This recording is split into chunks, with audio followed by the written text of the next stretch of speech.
Good afternoon, ladies and gentlemen. First, I would like to thank you for allowing me this time to speak to you. What I have to say to you is very important to me. I hope it is important to you. What I'm going to talk about is why Black Lives Matter. So in the words of the late and great Marvin Gaye, let's get it on. James Brown, known to us all as the Godfather of Soul, told us to say it loud, I'm black and I'm proud.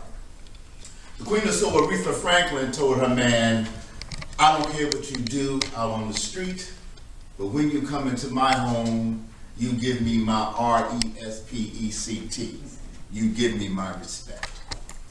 A man by the name of John Rock is credited with coining the phrase, black is beautiful. But my favorite is Miss Nina Simone. She said, oh, to be young, gifted, and black is where it's at. And that's a fact. Do Black Lives matter? Let me answer that for you. Of course they do. But in order for Black lives to truly matter, Black lives must matter first and most importantly to Black lives themselves.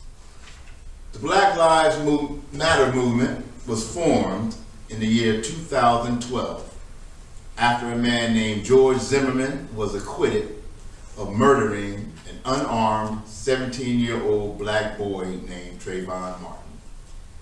During the televised trial, it appeared that it was Mr. Martin and not Mr. Zimmerman who was on trial. According to his website, the Black Lives Matter movement is an organization working towards the validity of black lives. Now, the Black Lives Matter movement has struck a chord in the black community, much like Rosa Parks and the civil rights movement of the 1950s.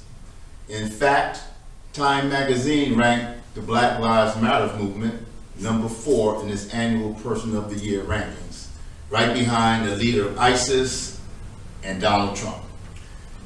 That's enough speech, so I will digress. The Black Lives Matter movement is the inspiration for the speech. But what I'm going to tell you is how I feel about what is the good, the bad, and the ugly aspects of black life here in the United States of America. Ultimately, the intent is to encourage action among all of those who believe that black lives do in fact matter. So let's begin with the bad. Black people must first realize the harsh reality that black lives do not matter to everybody. In order to overcome your obstacles, you need to know what your obstacles are. Obstacle number 1, police brutality. Ladies and gentlemen, what does Michael Brown, age 18, Walter Scott, age 50, Eric I Can't Breathe Garner, age 43, Freddie Gray, age 25, Sandra Bland, age 28, and most heartbreakingly of them all, Tamir Rice, age 12. What do these people have in common?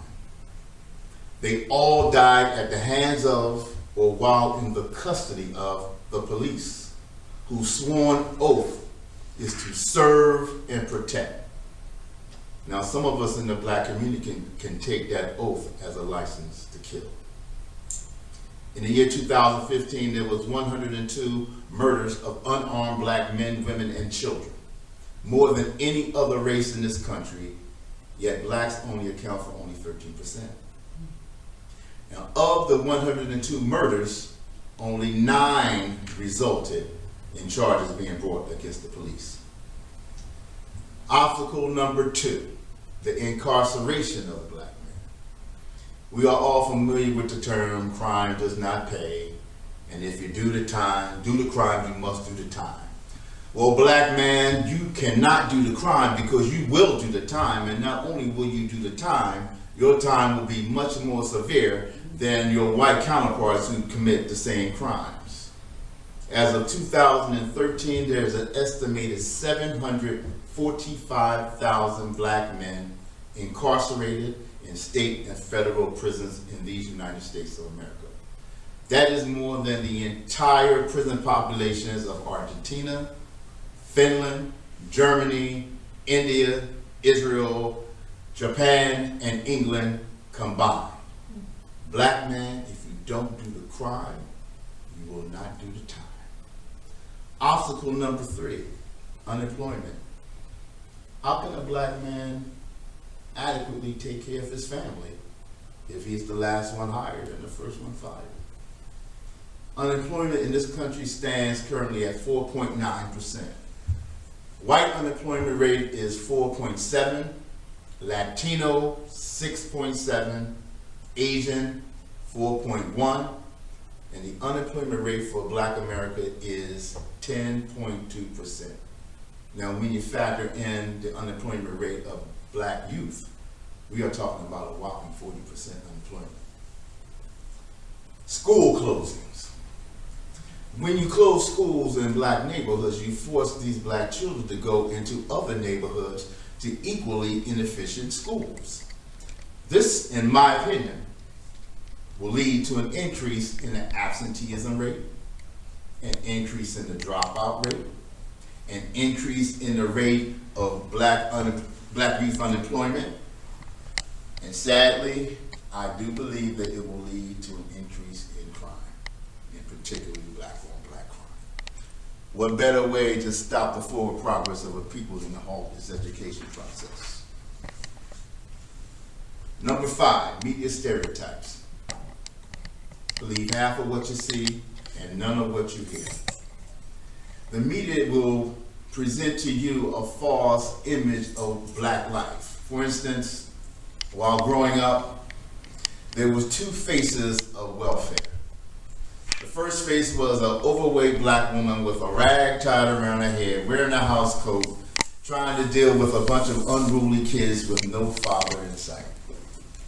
The second is of a Black woman who was driving a Cadillac, collecting welfare checks at different locations around the city, better known as the welfare queen.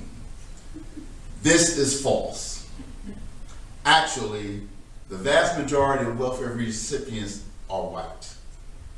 And as far as food stamps are concerned, according to the Supplemental National Assistance Program, better known as SNAP, of all food stamp recipients, Blacks comprise 38%, white people comprise 47%. Third, the image of the young Black man walking around with his pants sagging off his behind, calling Black girls bitches and hoes. I'm sorry, this speech is for adults.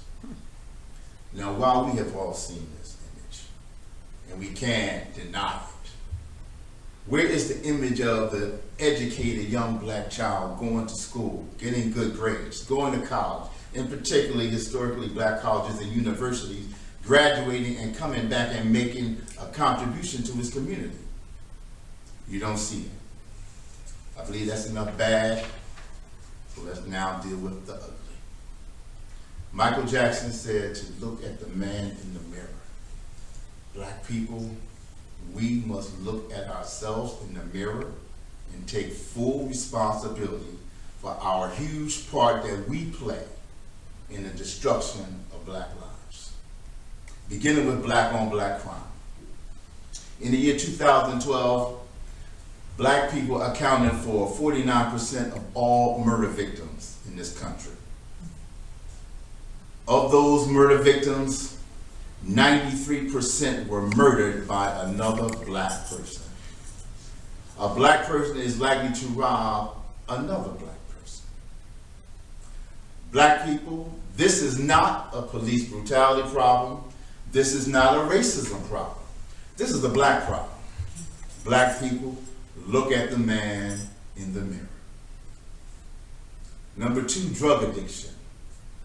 Black drug dealers, why don't you stop selling poison to your own people? You are part of the problem. Black drug addicts. I know it is hard, but through hard work and faith, you can overcome your addiction. Do not make excuses, get help. Drug addicts, look at the man in the mirror. Third and finally, the breakdown of the Black family. Whatever happened to two-parent homes? Black children thrive better when there's two parents in the home with socially defined roles. Black man, if you are not emotionally, psychologically, and financially able to adequately support a child, first of all, don't run. But you have two choices. You either don't have sex or you use protection. Black man, look at the man in the mirror. Black woman, if your man does not have a job, if he is not looking for a job, if he does not have a dream, then that man is not for you. Realize, black woman, that you are the one who will bear the brunt of the responsibility of raising an unplanned pregnancy. Black women, a man does not validate you. Your God validates you. You validate you. Black woman, look at the woman in the mirror. Stop having babies out of wedlock. Thank you very much. Let's moving right on. Now you've heard the bad, you've heard the ugly. Now let's finish this up with the good. Black people, we need to embrace the rich history, traditions, and culture of our people. Realize that it is your culture that is the most studied, the most criticized, yet the most imitated on the planet by far, bar none. Black people, realize it was you who overcame being ripped from your homeland. Black people, it was you who survived 400 years of slavery. Black people, it was you who survived Jim Crow and segregation. And black people, it was you, with the help of a whole lot of other people. In November of the year 2007, you did the unthinkable. You elected a black man to the presidency of the United States.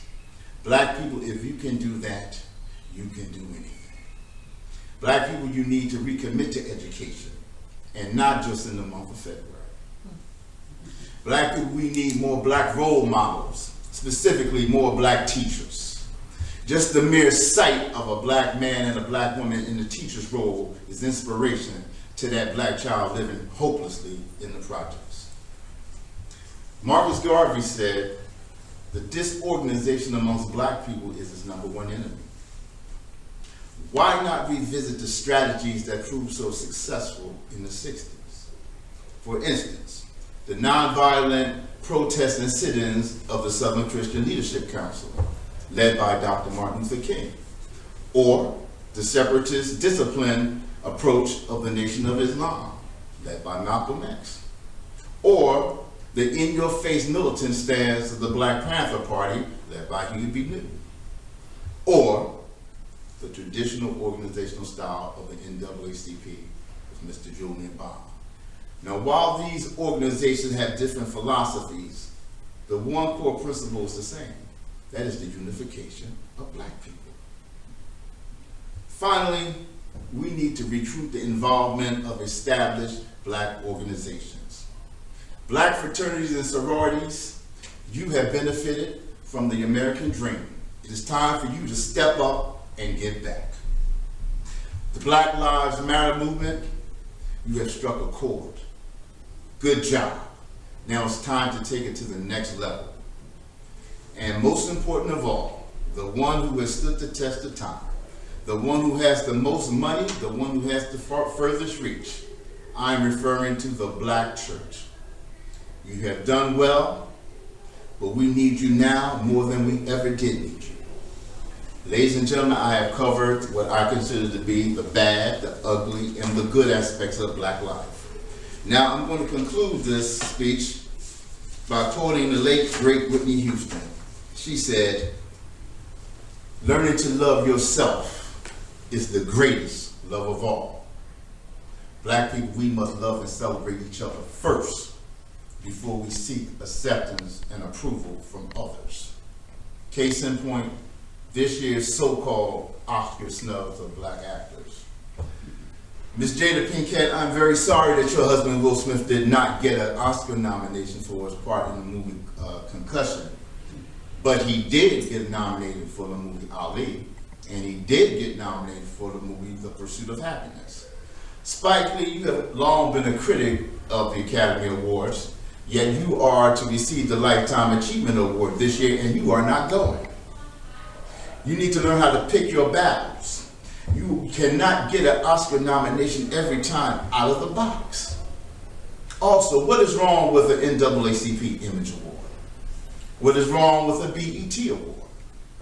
What is wrong with the Soul Train Award? Did you protest when you did not get those nominations? Did you even attend the ceremonies? Black people, do Black Lives Matter? It will truly matter when Black Lives matter first, and most importantly to Black lives themselves. Now I'm going to conclude this by repeating my favorite line by Miss Nina Simone.